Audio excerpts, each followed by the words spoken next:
Hello and welcome back to Statistics. We're going to look at another example for calculating a z-score. You can calculate z-scores for a number of different reasons, and so in this example we're going to take that same set of healthcare workers and we're going to look at a slightly different question. So what is the probability of randomly choosing in just one attempt a healthcare worker whose annual income falls above an income of $22,000? Where the mean for the sample is $20,000 and the standard deviation is $1,500.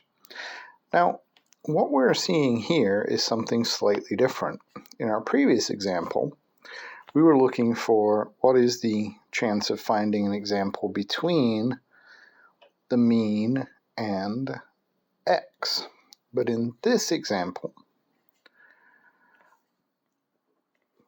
if we have the mean here in the center, x is still the same as it was in the previous example, $22,000. But now instead of looking for this area, we're looking for the area beyond x. So what is the area greater than? And so that is going to hold the probability that we're looking for.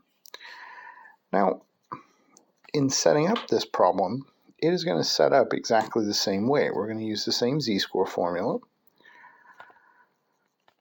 Z has not changed. X has not changed from the previous z-score example. It's 22,000. The mean has not changed. The mean is still 20,000.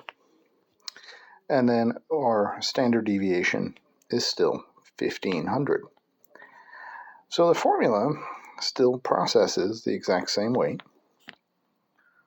So we do the subtraction first.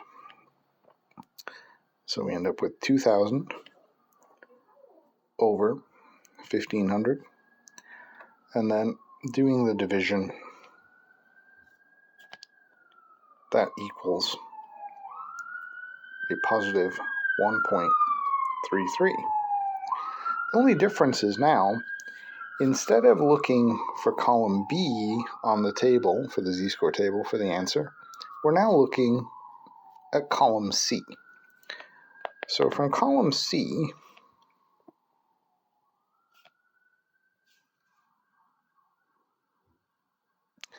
we are going to find that that percentage is the area beyond the 40.82%. So there's a couple of different ways we can do this. You can either look in column C and take it from there, or you can subtract 40.82 from 50, and then that will give you the percentage that we are looking for in this example.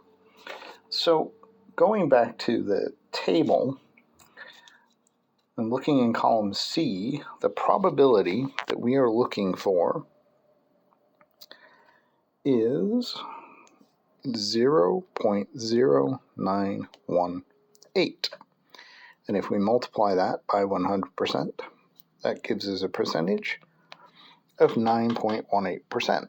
So our probability of finding somebody with an income greater than $22,000 is 9.18%.